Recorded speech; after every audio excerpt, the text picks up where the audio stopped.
welcome to another episode of the Big Picture Business Podcast. We have a very special guest with us today. We're really excited to get right to it. Today, joining us is Matthew Confer. And Matthew is the Vice President of Strategy at Abilitie, a leadership development company based in Austin, Texas, that provides immersive business simulations to a global client base that includes over 50 members of the Fortune 500.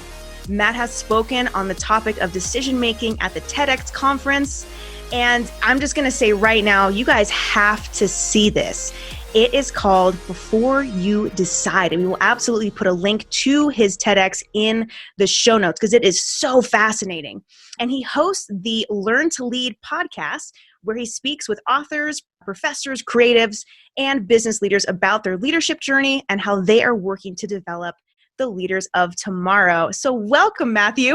We're so happy you're here with us. I am very happy to be here. I'm looking forward to the conversation. And you just became a new dad, is that right?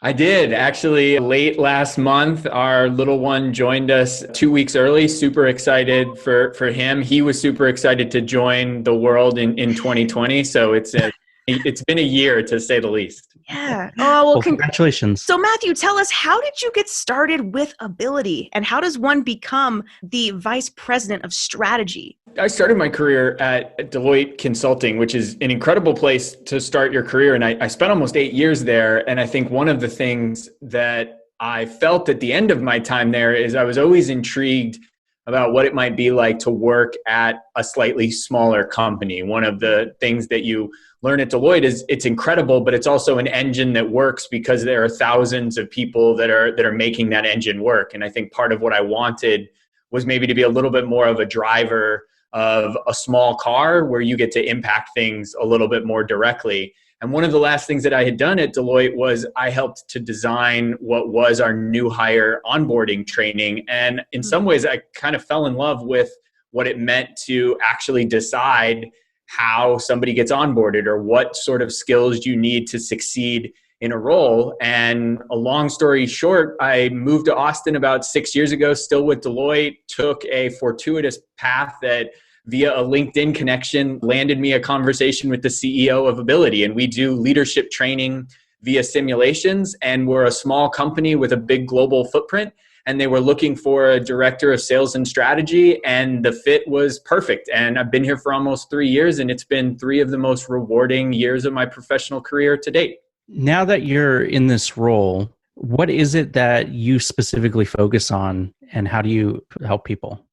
Yeah, so I think a lot of people are familiar with corporate training. We've maybe all been to different corporate trainings, whether they be different skill sets that your organization is looking to get, or high potential programs. Maybe you've been promoted to a new role and you're going to go through a cohort-based learning system. Our offering is in some ways gamifying the approach to manager and leadership skills. So we actually have team-based, computer-based simulations. So one of them is focused on people management skills. One of them is focused on financial acumen skills. One of them is focused on decision-making skills. And our goal is, how do we kind of involve you in the learning? So a much more active approach to leadership training rather than maybe more of a traditional passive approach to leadership training. So rather than clicking through an online training or listening to somebody present from PowerPoint slides, you're actually in an immersive simulation where you and your team are making decisions. You're having structured debriefs. You're actually competing and collaborating with the hope that we're creating this environment for real world practice in a simulated environment without obviously real world consequences. It's fascinating. I love this kind of stuff. It really is. I want to do one of the simulations. It sounds fantastic. I could totally see how, when you said that your current role is really rewarding, just the way in which you're speaking right now, I can tell you're like, yes, this is purpose right now. This is good. What are some of the results that people have gotten out of going through that program? Now, one of the things that we love about our clients is they think pretty creatively about how to integrate our program. So if you're a new manager at Coca Cola, for example, which is one of our clients, you may be in a 6-month cohorted program with people from all around your region or all around the globe. And many of our clients utilize us in different ways. But one of my favorite is utilizing a simulation as the capstone event to a leadership program. So maybe you and 20 of your colleagues have been through a 6-month program where you're meeting with executives, you're going through different training modules, maybe you're doing an action learning project, and our simulation might be the end of that experience. So you and your colleagues are competing with others in your cohort to build a business from the ground up. That's one of our simulations. And you're dealing with these external events and you're dealing with conditions of ambiguity and you're making decisions as a leadership team of this brand new fictitious company. And then we're coming together and we're talking about how did your team actually structure your decision-making frameworks? How did you decide who would take the responsibility when there wasn't a clear decision? And how does that reflect what's happened over the 6 months of your leadership journey? So we're constantly trying to figure out ways to tie back to what else is going on in your real world and with people at your certain level. And it really serves as a nice structure for you as a leader to say, what have I done up until this point? What do I want to be in the future? And how can I have a sandbox environment to maybe practice and play and collaborate with my colleagues? One of the things that you talked about in your TEDx talk was constraints. Now, on one of our other episodes, the one that featured Christopher Bright, what we talked about was actually adding in constraints as a way to help get projects done, right? But you have a different approach to constraints, and I really liked it. I'd never actually thought about it in the way that you presented it. Would you be able to explain a little bit about that? Yeah, so one thing that I wanted to do was I wanted to take everything that we've learned from watching these rising leaders and executives and new managers at organizations all around the world and kind of try to distill it into a 3-step decision-making framework. And the first step is the one that you're referencing, which I called challenge the constraints. And the reason I called it that is I have the pleasure of facilitating some of our events. And what I find is you throw a problem at people, and the first thing that they want to do is they just want to solve it at all costs. And the teams and the individuals that I've seen that are the most successful in our simulations take a huge step back and first say, what are the constraints that are maybe stopping me from being able to make a real breakthrough? It'd be great to solve the problem, and I don't just want to jump right in and solve. Instead, as a team, we should dissect the problem, uncover it a little bit, and see if there's something holding us back from a major breakthrough. Getting it accomplished is great, but if you want to make major breakthroughs, your first step needs to be figuring out what the constraints are, and then maybe thinking, is it even plausible for you to challenge them? And I hate to use the very overused phrase of think outside the box, but I would say that it's a powerful thing to do. And if you're going to do it, it sure makes sense for it to be your first step. Yeah, absolutely. If someone was to apply this, say they're a small business owner, for example, because I know you work with a lot of high-level executives and large companies. If they're a small business owner, what would be some strategies that they could use to implement something that type of thinking in their own businesses, knowing that they don't necessarily have a team to go through that process with?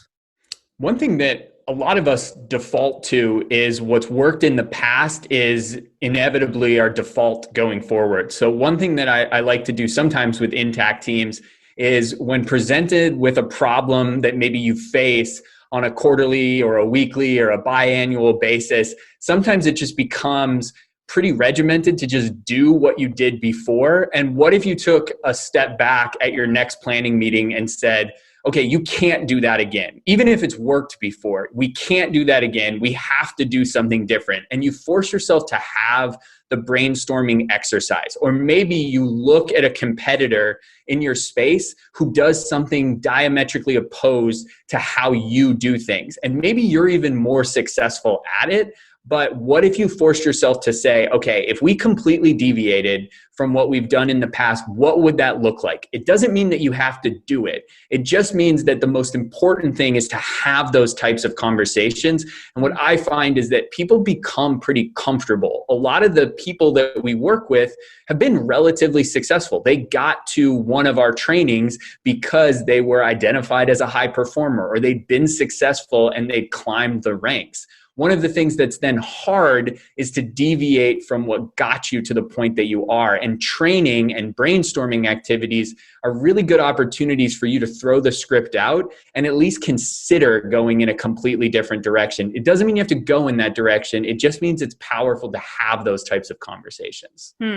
Conversations, and I would imagine just the ability to shift your mindset and focus on learning in a new structure and a new format. I want to dive back into your framework a little bit here. That was the backdrop for your TEDx. We discussed the first step, but there's two others, right? There's two others to making this magic come together. So can you talk to that a little bit more? Yeah, so step number 2 is what I called embrace a premortem. And we're all pretty familiar with postmortems. They're pretty popular in life. They're definitely very popular in business. You wait until a project or an event is over, and then you go over with a fine-tooth comb everything that went right, everything that went wrong, and you do this elaborate postmortem. I think it's really powerful, and I've seen teams that do this, that embrace at the onset a premortem. And what I mean by that is, if you're thinking about making a decision, let's say you've challenged all the constraints, you've done all the brainstorming, and you've decided this is the path you want to go. Your next step, which most people omit, is you have to do the mental exercise of assuming that what you're thinking is going to be an unmitigated failure. You have to assume that it is going to fail miserably. And then you have to tell me or talk to your team or strategize why that would have happened. And the reason it's powerful is I walk around the room if we're in person, or I move around to virtual breakout rooms when we're giving one of our simulations in our virtual classroom. And teams can tell me 17 ways that their strategy is going to be successful. And I have to press them for them to tell me the 1 or 2 ways that it will fail. And I think it's just a mental block that if we're strategizing with a team, we want to come up with all of the ways that we're going to be successful. If you want to be a successful decision maker, first force yourself to say, if I fail, here's the 5, 10, or even just one way I'm going to fail. And it makes your final decision stronger. And that's why it was the second step in my decision-making framework. Wow, that's so powerful. And we make thousands of decisions every single day in business, in life. So when you really start to wrap your mind around this, like the big picture thinking of this, it's just fascinating. Okay, so number 3. Yeah, so number 3 is called check the basics. And as I've mentioned, I do feel very lucky that we get to work with some incredibly accomplished individuals. Sometimes I'm flabbergasted, though, that you can create the most elaborate ideas. You can put together models of all of the ways that things are going to work. You do everything, and it's the dotting of I's and the crossing of T's that trips people up. So the third step was called check the basics, because what I've seen time and time again, and I think this resonates in business and in real life, as decisions become more complex, it's sometimes the small details that trip you up. I told a story from the TEDx stage about this massive project to study the climate of the planet Mars. And it was this huge NASA mission. And it ended up being an unmitigated failure. And the reason was because there were 2 teams working on the project. And one of the teams used the metric system, and the other team did all of their calculations in inches, feet, and pounds.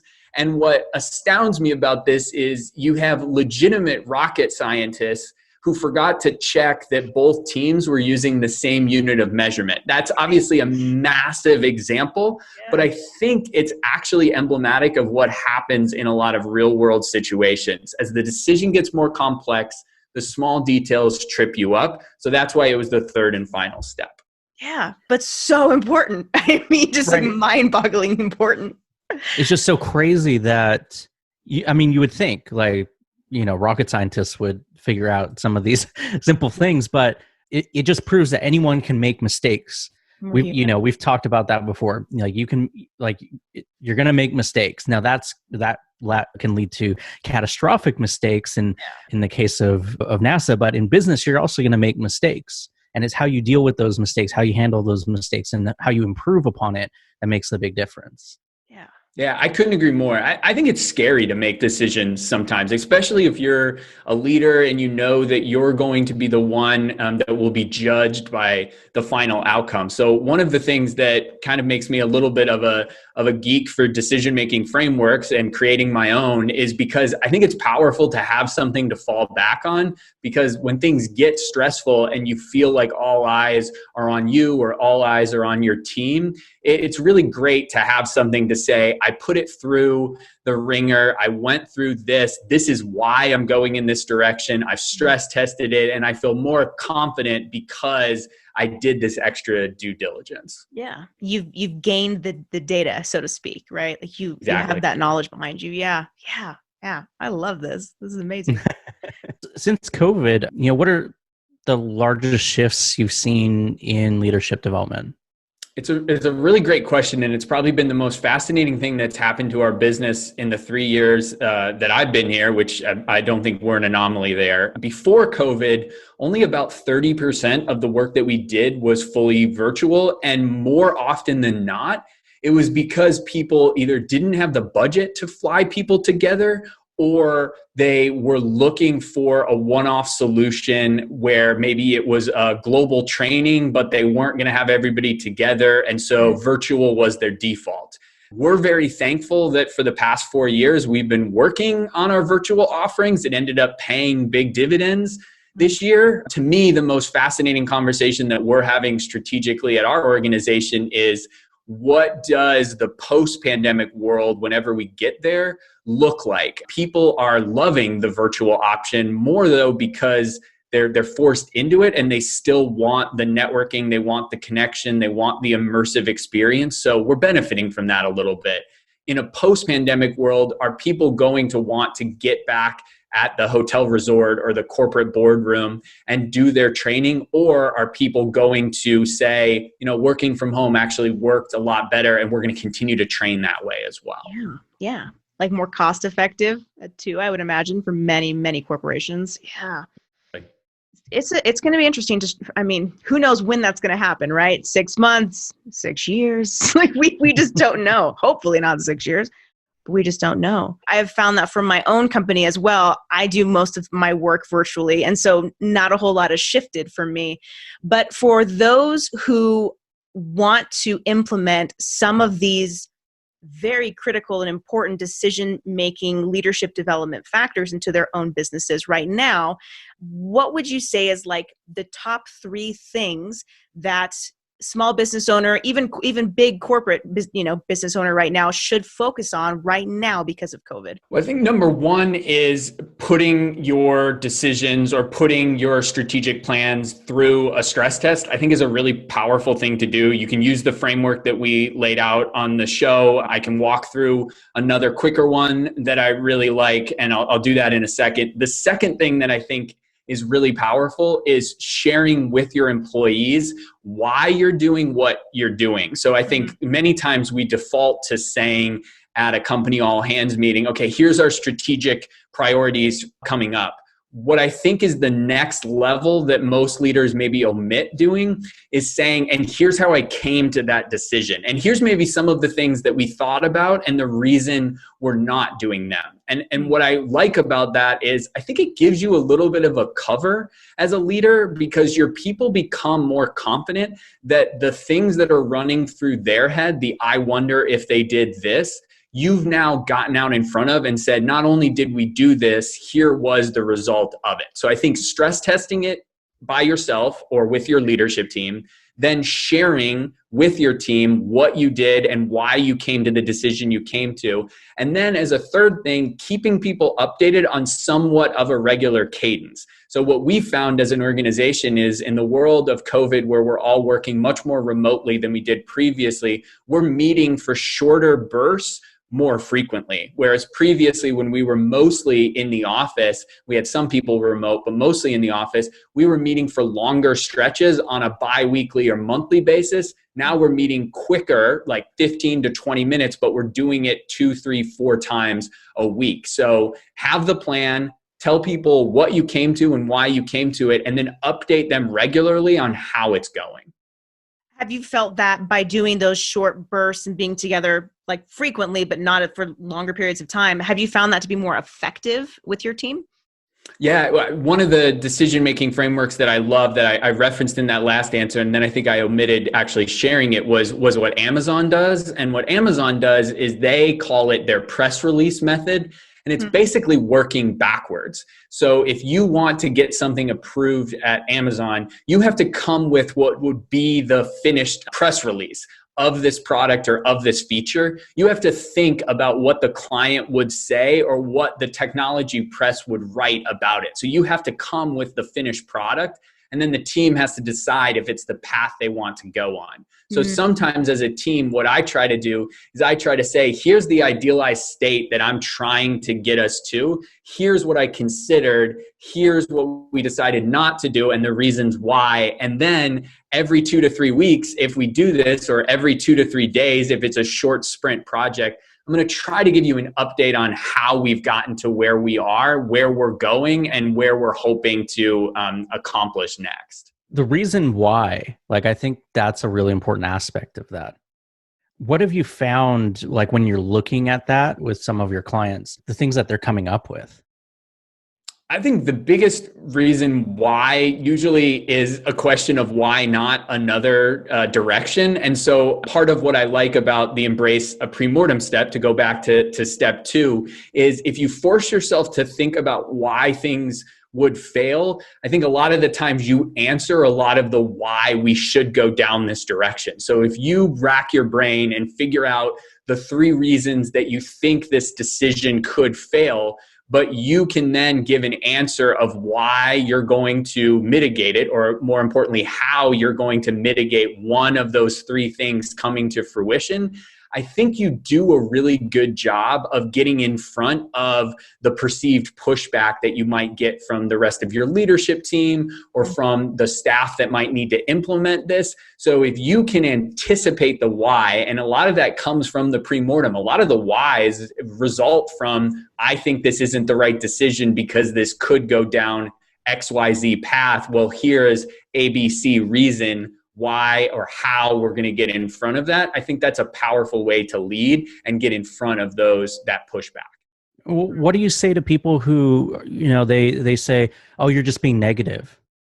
I like that. I don't mind being negative, because I think that part of being negative is saying that you should have confidence in the positivity that I'm showing when we get to the final decision, because I was negative and tried to rip holes in this grandiose plan that I think is going to save our Q3, or I think is going to put us in the position for the most incredible 2021 that you have ever seen, and you will be blown away. Well, a lot of that sometimes just feels like rah-rah pep talk lip service. But if you're a little bit negative and you try to punch holes in it, I think you get a little bit more of the leeway to be that rah-rah cheerleader champion. And that is, I think, what a lot of people want. They want you to be positive about the decision that you're going to embark on. But the negativity gives you a little bit of that credit that you've at least thought that everything that you're thinking isn't the greatest thing and since sliced bread. Okay. Yeah. That's a very great answer. Yeah. Wow. Yeah. Being negative, is not necessarily a bad thing. It's an important piece of leadership, actually, just like you said. Yeah. That's why debates are so important. Like, you got to look at both sides of the situation in order to be able to make a proper and informed decision. Okay, so I have to jump in there because I love what you just said. And one of my favorite things to do is, if you're in a room and let's say that you have 2 people who are diametrically opposed on the right path to go forward, what you should do is you should stop the conversation right there, and you should make the people argue the opposite. So if person A thinks you should do this and person B thinks you should do something else, make person A make person B's argument and flip it, and see how they put holes in their own idea. So make people play the devil's advocate for what they want to do. I think it becomes to light then what the right decision to do is. Whoa, I bet Thanksgiving at your house is fun. That's amazing. Yeah, wow. Talk about the ultimate leadership directional tool. It's like, nope, stop, argue the other side, and let's come to an agreement here. I'm going to use I like that. Yeah, I haven't heard that before. That's really good advice for someone. Again, I'll bring it back to someone who maybe doesn't have that sounding board. How would they approach that if they don't have someone else to bounce it off of?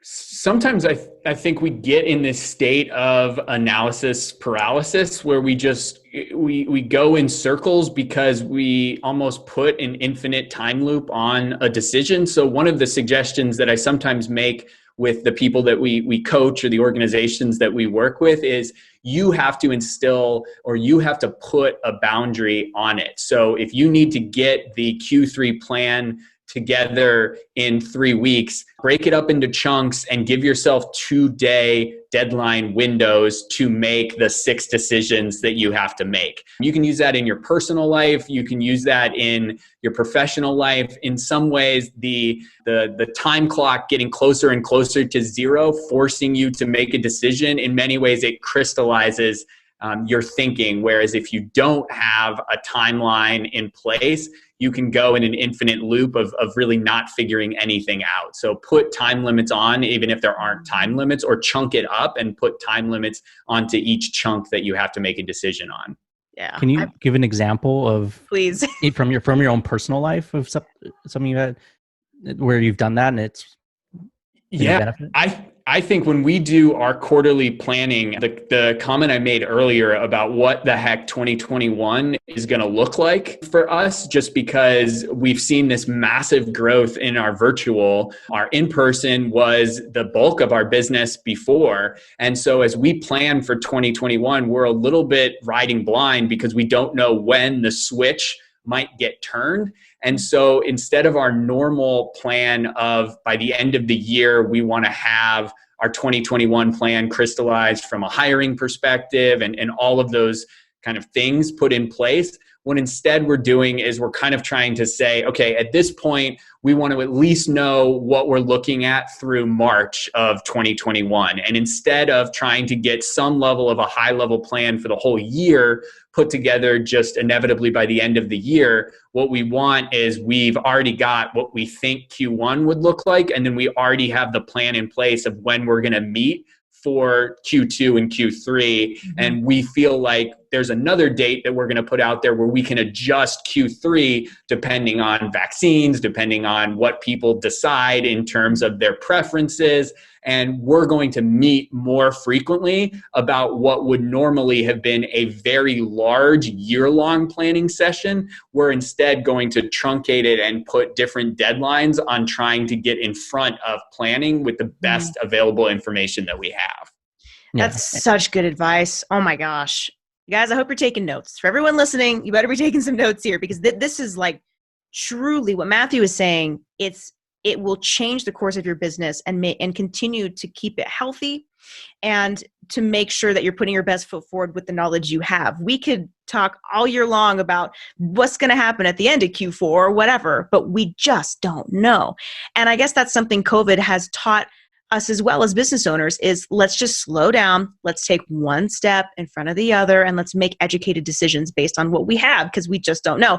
And the reality is that even before COVID, we didn't know anyway. But here we are, right? Like in this new understanding, this new mindset of like, well, let's be more strategic. Yeah, fantastic. I'm going to throw out also that for the people who maybe feel like they don't have someone to do this process with, they can also find mentors to help them see that other side. One of the things that I really was thinking about with your strategies in particular was that they really go against the grain of our instincts. Mm-hmm. And in life and in business, we're just so propelled like, oh, we got to keep moving forward. And we just go with our instincts.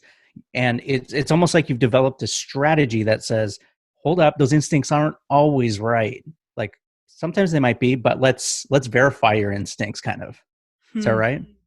Yeah. And I also think even if you default to your instincts 70, 80, 90% of the time, going through the exercise of saying, okay, if I rewrote the script completely, what would I do? Then how would it fail? And then would I make sure that the basics were checked so that I didn't have, a crazy disaster on my hand? That doesn't mean that you have to go down that path, but it at least forces you to, on somewhat of a regular cadence, to say, is that normal path, is that regimented, very routine path still the right thing to do? I think one that helps you as a leader, but also if you're a leader of a team and you're able to share that decision-making process with your team, they have a little bit of confidence that us continuing to do what we've done quarter in, quarter out, or month in, month out is still the right path, because we're at least having those grandiose conversations about what would it look like if we deviated completely. Yeah. So keeping the clear communication open. Yeah. Yeah. Yeah, you know, one of the things I wanted to look at was actually your TED Talk. Okay, so the reason I'm bringing this up is because in my main business, we focus a lot with helping entrepreneurs develop their books, and a lot of that revolves around storytelling and that. When I was listening to your TED Talk, I was seeing structure that very few people actually understand and are able to implement. I want to ask you, when you were putting that TED Talk together, what were you thinking as far as structure? Because you hit so many very quality points about how you delivered your message, the stories that you chose, and how they tie into delivering each of your 3 steps that you talked about, and then how you tied it all together. Well, I appreciate the kind words, and the thing that you said that is the through line to that talk, and what I try to do frequently is it's stories. I think stories tell the picture. So I could have very easily gotten up on the stage and said, here are my 3 steps, boom, boom, boom, and here's how you implement them. I tried to find a story of one step, and then the story that reflects why that step is powerful. And then the next step and the story from the real world that shows why that step is powerful. And then I got through the 3rd step, told the NASA story, which was the check the basics. And then I had a story at the end of the talk that tied all 3 of the steps together. And I think it's the thing that I've noticed from leaders that I've had the pleasure of working with or working for, those that can weave stories into why they're doing something that they're doing, it paints the picture for people in a way that simply, in many ways, just telling people what to do doesn't go that level where you get buy-in. So if you can find a story from the real world, or you can talk about a story in your planning session about a company that does this, and as a result, this is the conversation that I want to have, I think you get buy-in in a way that simply just saying something doesn't get people all of the way there. So that would be my biggest piece of advice. Find stories to help you tell the story or explain the decision that you're making. Now, do you remember how you started that presentation? The very first line? Yeah, I start with a story about Stanford University and a class on entrepreneurship. And I think I started the talk by saying $5 and a class on entrepreneurship. And I think rather than saying, I'm going to give a talk on decision making, my goal was to people in with a story. Yeah, and I want to point out that first line, that was such a great hook because it makes you curious. Mm-hmm. Yeah. Immediately. Right? Yeah. Immediately. Yeah. Mm-hmm. And so what's funny is because I had your TED Talk playing, and then another one just started playing after, and I started listening to it. I'm like, oh, this guy doesn't get it. Not to name a name. We're not naming names. No. But it was so apparent and so drastic that I was just like, yeah, you know, as I was listening, I was you know, taking all these mental notes about the structure and things like that you were doing. But then I was like, most people miss that aspect of it. They don't realize that there is a structure to delivering presentations, to delivering stories, that you can create an emotional connection with people through those stories. Something else I wanted to point out too is you didn't introduce who you were until about the 3-minute mark. So you were making it about the audience, about them, what they're going to learn. And I loved that. And then you very, very quickly, you were like, I'm Matthew Confer, and I work for Abilitie. I'm moving on. And I appreciated that. I was like, well, I want to know more about you, but like through your stories. And I love that you talked about Captain Sully, and that whole, like, the visual of that was like, oh my gosh, just, yeah. So you have to go watch the TED Talk. we're talking about it a lot, but you really just got to go watch it. In so many ways, listen for the content, but also pay attention to the structure, especially if you're looking to do something like that. You have to put together a presentation. look at that, model it, like it was just so like on point Yeah. of how to do a great presentation.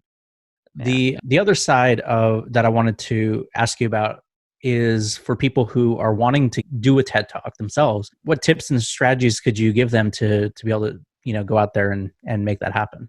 Yeah, so the TEDx organization is an incredible way. There are independent TED events in many cities all around the world. And I was contacted by the organization in the Dallas area. And you can find these organizations online and reach out to them directly. The thing that I would say is I think what benefited me was I had a really tangible idea of what I wanted to say, how I wanted to say it, some of the stories that I wanted to interweave, because I give them, and thank you for all of the kind words about the talk. Part of it was probably in total, I had 5 or 6 conversations with some of the organizers of the specific TEDx event. I actually did full run-throughs of the presentations with them. I iterated on it, I adjusted it, and a lot of the people that I've interacted with who have given TEDx talks or who organize TEDx events, they get a decent amount of proposals. So anything that you can do to stand out, but also show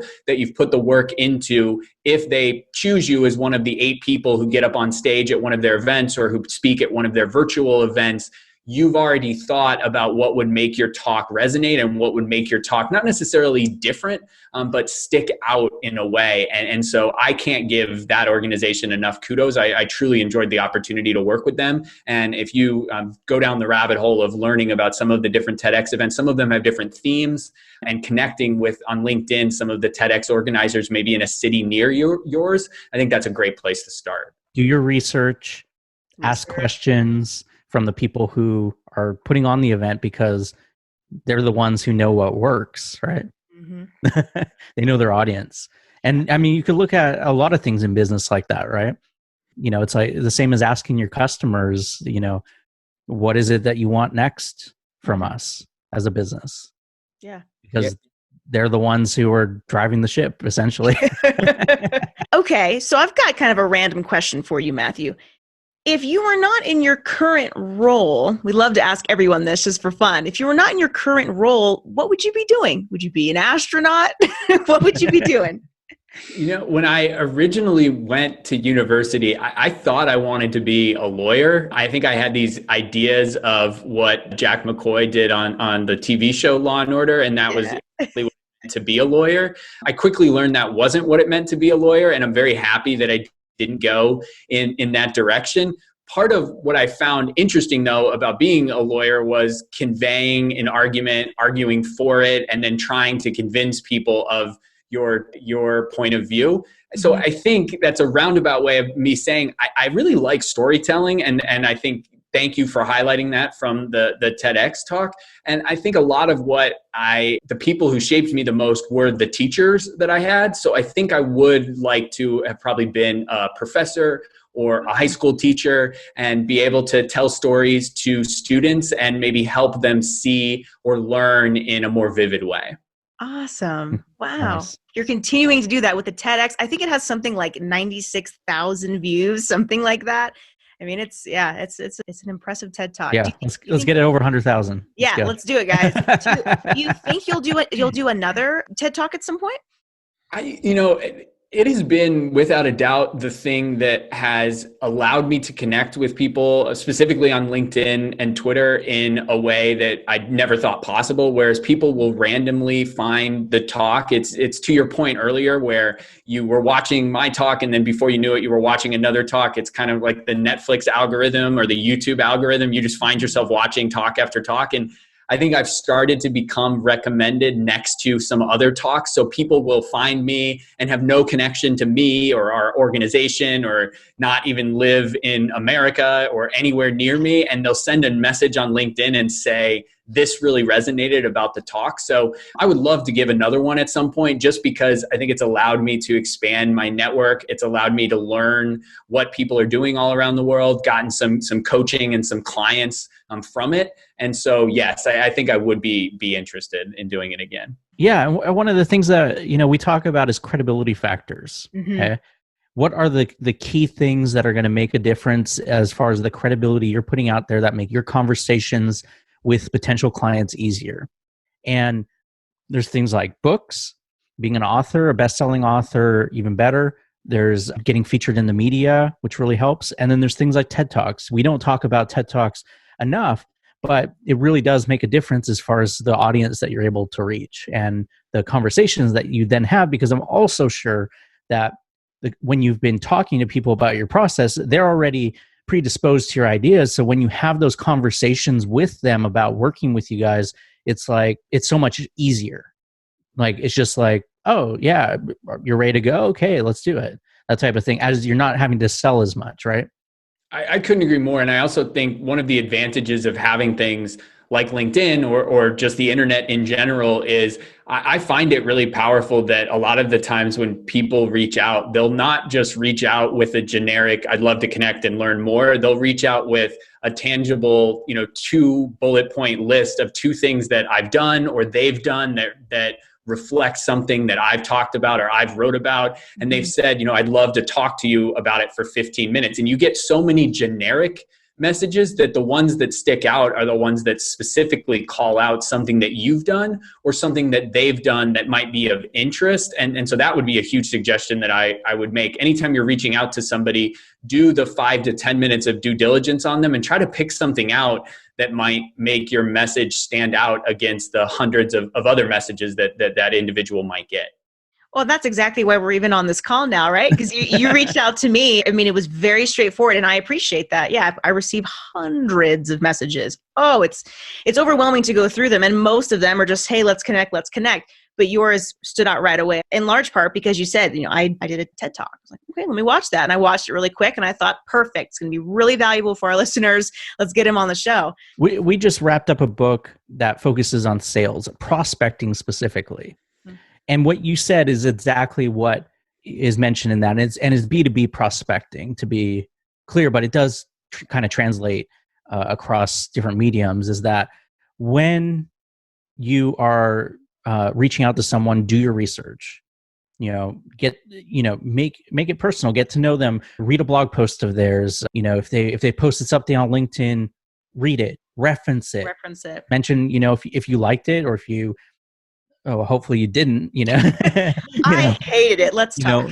Exactly. Find something that you like about what they're doing and mention that, and you'll create that personal connection a lot easier, a lot quicker, and it can open doors in ways that you may not have even thought possible. Mm-hmm. I couldn't agree more. I have a friend that says one of the most powerful ways to do cold introductions is to write something to somebody and say, here are the 4 things that I think you could do given this problem that you highlighted in a recent blog post, or have you ever thought about doing this, and this for your business? And it's almost like you're doing a little bit of the work for them of saying, I've almost come up with solutions for you. You don't have to take them, but just the fact that I put that effort in, you might be more open to having that 15-minute introductory coffee or conversation. Oh, absolutely. And you've provided value. You've taken the time to provide value, and that's huge. Well, this has been so awesome. Thank you so much for taking the time. I've really appreciated the time as well. And I'll come back to what I've said. I really enjoy connecting with people. So if you find something in the TED Talk that resonates with you, LinkedIn, Twitter, or finding us on our website at Abilitie is the best way to get in touch, and check out our Learn to Lead podcast. And thank you for this conversation. I've really enjoyed it. Definitely. We have as well. All right, guys. We'll see you in the next one. Bye. All right. Bye. On the next episode, we share the truth about online marketing. That's right. We are doing an expose on the shady underworld of online marketing, and we are exposing the so-called marketing gurus. We dive into the harsh realities of social media marketing, and we share why 95% of every person who takes an online course gets little to no results, and why the gurus know this and do nothing about it. And we expose the psychological tricks that they use to put you into a buying state so that you purchase from them even when they know you won't get any results. It's totally unethical. We're exposing their shady tactics so you don't have to fall for their lies and scams anymore. And information like this is only available on the Big Picture Business Podcast. So get those fingers a typing, leave us a review over on Apple Podcasts. It really does make us smile. Can you see how big this smile is? Can you? Can you really?